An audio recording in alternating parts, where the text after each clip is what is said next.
العاشرة تماما بتوقيت أسمر. إلى حضراتكم نشرة أخبار هذا المساء مستهلة إياها بالعناوين. تبرع الدم الطوعي في الإقليم الأوسط.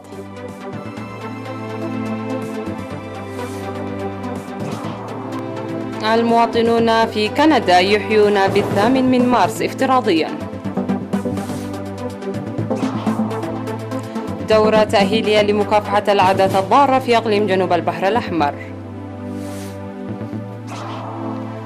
الوكالة الدولية للطاقة الذرية تكشف عن تخصيب إيران لليورانيوم. إيطاليا تتجاوز عتبة 100,000 وفاة بفيروس كورونا. ومظاهرات احتجاجية وعروض فنية عشية الاحتفال بيوم المرأة العالمي. أهلا بكم إلى تفاصيل النشرة.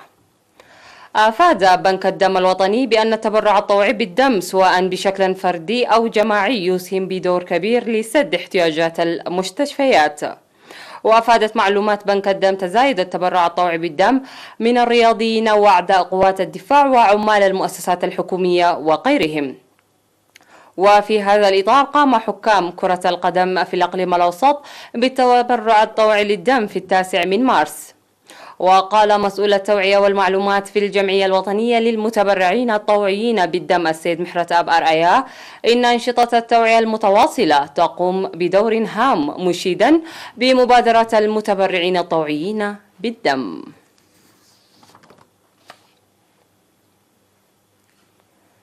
أحيا المواطنون المقيمون في كندا 8 من مارس اليوم العالمي للمرأة عبر الفيديو الافتراضي تحت شعار المرأة الإريترية عماد التحدي والتنمية. وذكرت رئيسة الاتحاد الوطني للمرأة الإريترية السيدة تخاء ميكائيل في رسالتها التي قدمتها بالمناسبة الإنجازات الكبيرة التي حققتها المرأة الإريترية بمساهماتها الفعالية، مشيرة إلى بذل مساعي حثيثة لإبراز الأجيال الحديثة عبر الاستثمار الضخم الجاري، إضافة إلى فتح الفرص المناسبة للرقي بالمرأة الإريترية إلى أعلى القمم. في غضون ذلك أكدت المرأة الإريترية المقيمة في مختلف مناطق كندا جاهزيتها التامة لتعزيز برامج التصدي والتنمية ورفع وعيهن وتقوية تأطيرهن.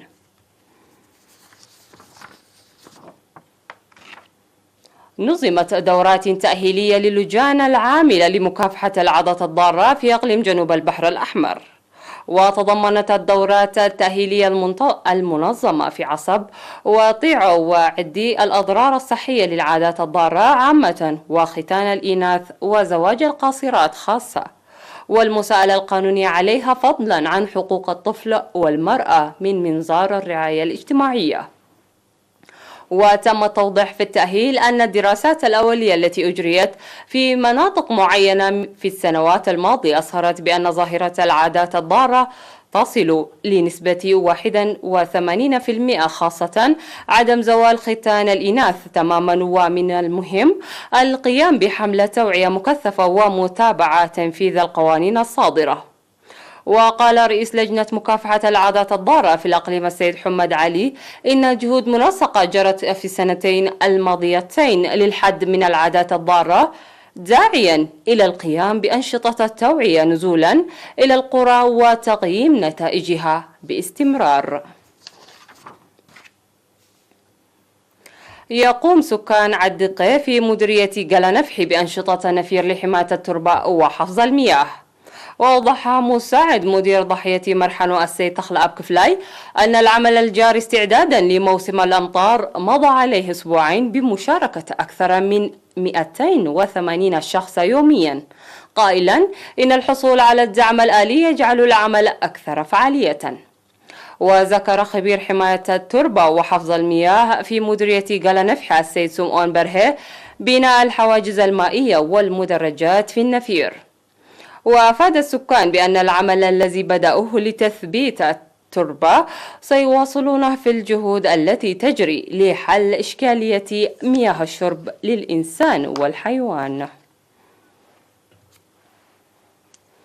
سيداتي سادتي، هذه كانت أخبارنا المحلية. فاصل قصير من ثم نعد لمتابعة الأنباء على الصعيد العالمي. ابقوا معنا.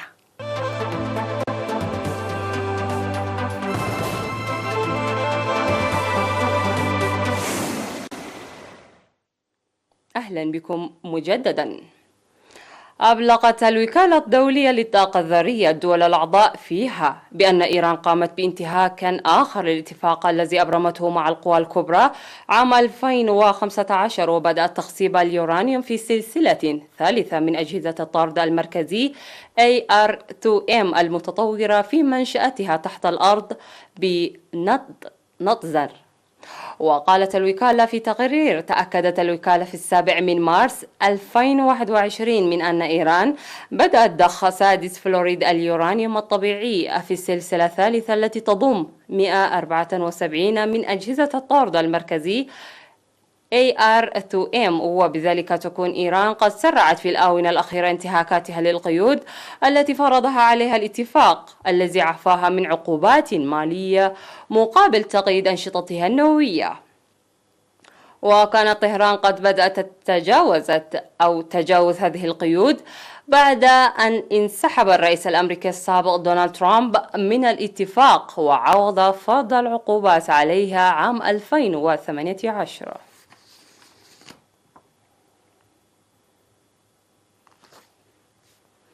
أعلنت وزارة الصحة الإيطالية عن تجاوز عتبة 100,000 وفاة جراء فيروس كورونا، مع 100,103 حالة وفاة إثر تسجيلها 318 وفاة خلال 24 ساعة بعد عام من ظهور المرض في البلاد.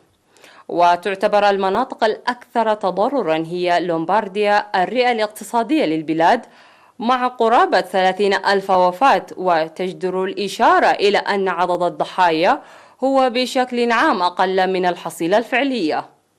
وتحدثت مؤسسة جيمبي للأبحاث حول الصحة الأسبوع الماضي عن ارتفاع بنسبة 33% لعدد الإصابات الأسبوعية في الفترة الممتدة بين 24 من فبراير والثاني من مارس، مع 123 ألف إصابة بالفيروس، وهو أعلى عدد مسجل منذ ديسمبر.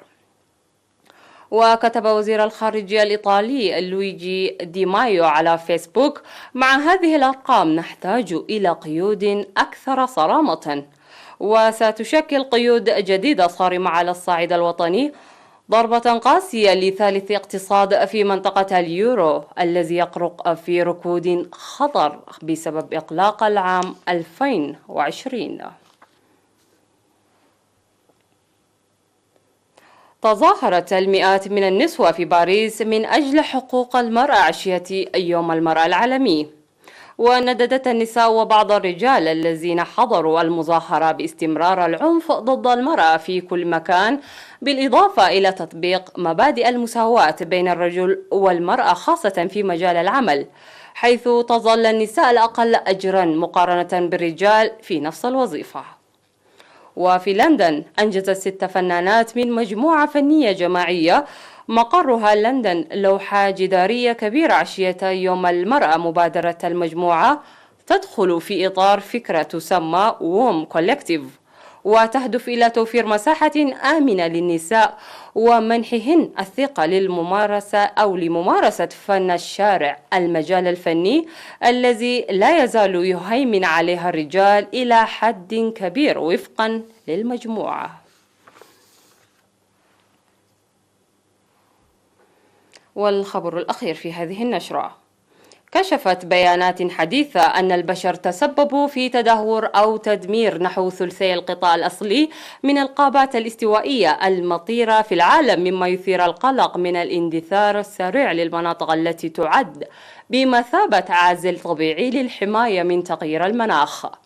كما أن فقد الغابات يسهم بدرجة كبيرة كذلك في الانبعاثات التي تتسبب في ارتفاع درجات الحرارة، إذ تمثل نباتات الغابات الاستوائية الكثيفة أكبر مستودع حي للكربون. وتسبب قطع الأشجار وتحويل الأراضي خاصة لأغراض الزراعة في القضاء على 34% من الغابات الاستوائية المطيرة في العالم، وأدى إلى تدهور 30% أخرى منها، مما جعلها أكثر عرضة للحرائق وللتدمير في المستقبل، وذلك وفقا لتحليل أجرته مؤسسة النرويج للغابات المطيرة، وهي منظمة غير هادفة للربح.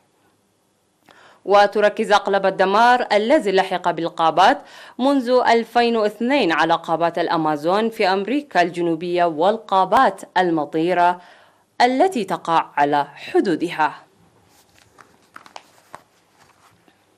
ختام النشرة، أشكركم على حسن المتابعة. إلى اللقاء.